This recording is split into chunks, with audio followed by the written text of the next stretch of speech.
Wanita bernama Nasra Al-Enazi adalah pelaku kejahatan yang menewaskan setidaknya 57 orang di tahun 2009 lalu. Peristiwa pilu itu pun menjadi salah satu tindak kriminal paling buruk dalam sejarah negara Kuwait. Apa sebenarnya motif dari Nasra melakukan hal sekeji itu? Dan benarkah ada motif asmara dalam peristiwa ini?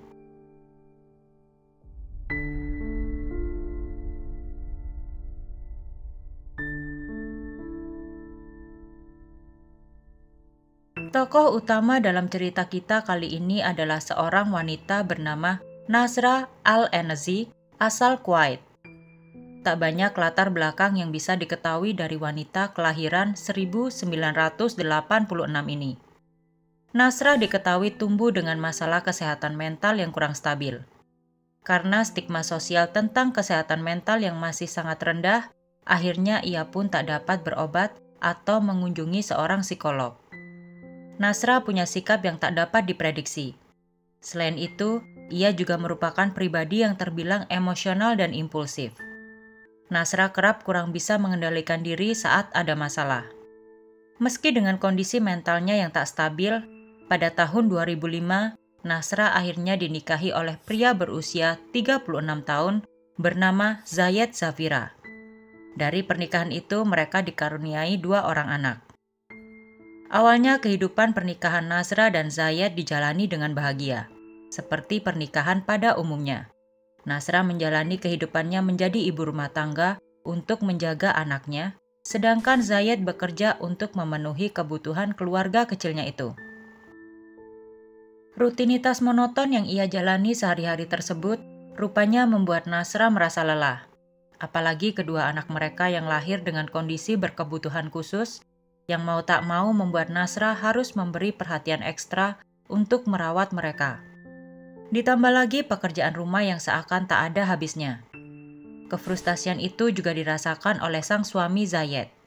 Ia merasa stres karena emosi istrinya yang semakin tak stabil dan juga kondisi dari kedua anaknya. Saat itulah Zayed kemudian berniat untuk mencari istri kedua tanpa menceraikan Nasra. Seperti yang diketahui, di Kuwait tak ada hukum yang melarang seorang suami untuk mempunyai istri lebih dari satu secara legal dan diakui oleh negara. Selain itu, masyarakat Kuwait juga menganggap lumrah jika seorang suami memiliki beberapa istri karena poligami sudah menjadi warisan budaya yang sudah berjalan selama ribuan tahun. Di sana, seorang suami diperbolehkan memiliki istri hingga 4 orang. Keinginan suaminya untuk menikah lagi ini membuat Nasra semakin geram. Bagaimana tidak, di saat ia bersusah payah untuk merawat anak-anaknya di rumah, sang suami malah asyik mencari istri baru di luar. Apalagi alasan Zayed menikah lagi karena Nasra tak bisa memberinya anak yang normal. Namun kekecewaan Nasra sepertinya tidak digubris oleh sang suami. Zayed tetap berusaha mencari istri baru dengan bantuan jasa biro jodoh. Untuk informasi, penggunaan biro jodoh merupakan hal yang biasa dilakukan di Kuwait. Biasanya para pengguna jasa biro jodoh adalah orang yang menginginkan pasangan yang cocok dalam waktu singkat. Karena pihak jasa biro jodoh sebelumnya sudah memberikan profil masing-masing calon yang dirasa pas dengan keinginan para klien. Di awal bulan Agustus tahun 2009, Zayed, suami Nasra, diketahui sudah menemukan calon istri. Keduanya langsung berencana menikah di bulan yang sama. Mengetahui suaminya benar-benar akan menikahi wanita lain, membuat emosi yang selama ini dipendam oleh Nasra pun memuncak.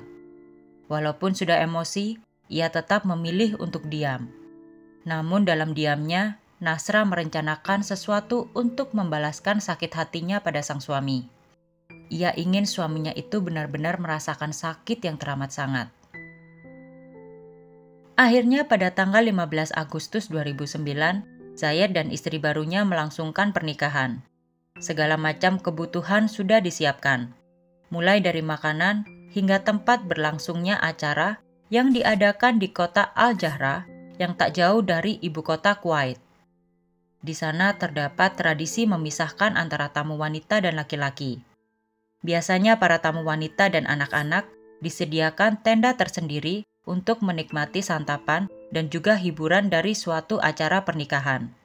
Tenda tersebut biasanya terdiri dari susunan besi yang ditutup kain tebal dan juga satu pintu untuk keluar masuknya para tamu undangan. Malam itu acara pernikahan berlangsung meriah. Para keluarga dan juga tamu undangan menikmati musik dan berdansa bersama di dalam tenda. Beberapa saat kemudian, secara tiba-tiba terjadi kebakaran hebat di tenda wanita. Sontak semua orang yang ada di dalam tenda tersebut panik dan berusaha menyelamatkan diri dengan berlari menuju pintu keluar.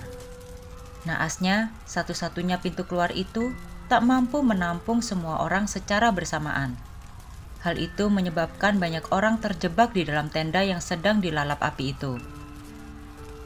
Hanya dalam rentan waktu 3 menit, 42 orang ditemukan meninggal dunia di tempat, dengan kondisi yang mengenaskan.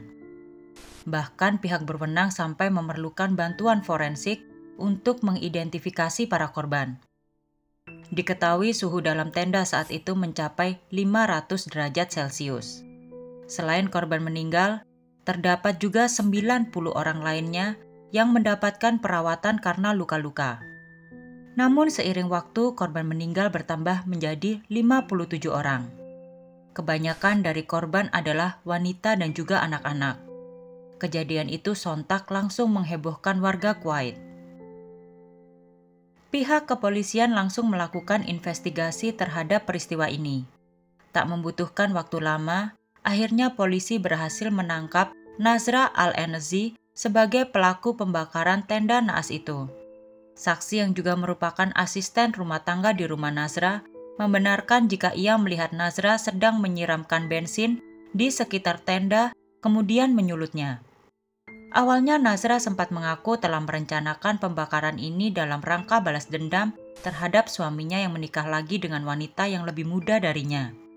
Sayangnya niatan Nasra untuk mencelakakan suami dan istri barunya itu tak berhasil karena pasangan pengantin itu berhasil selamat tanpa mengalami luka yang berarti. Pada tanggal 29 Oktober 2009, sidang pertama Nasra pun digelar. Dalam persidangan ini, Nasra merubah pengakuannya. Ia menyatakan bahwa awalnya ia hanya berniat untuk merusak acara pernikahan itu dengan menyiram air biasa ke sekitar tenda. Tentu pengakuan itu tak masuk akal karena jelas-jelas terdapat bukti bahwa ditemukan kandungan bensin di sekitar lokasi kejadian. Saksi dan bukti juga menunjukkan bahwa Nasra memang sengaja dan juga merencanakan pembakaran itu. Tekanan dari publik pun semakin memuncak.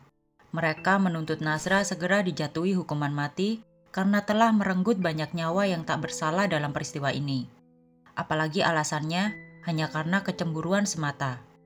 Hukum di Kuwait menyebutkan bahwa vonis hukuman mati bisa dibatalkan jika salah satu dari keluarga korban memberikan ampunan terhadap pelaku. Namun secara mengejutkan, dari 57 keluarga korban, tak ada satupun yang memberikan ampunan kepada Nasra. Para keluarga korban pastinya merasa sakit hati teramat dalam dengan perbuatan yang dilakukan oleh Nasra.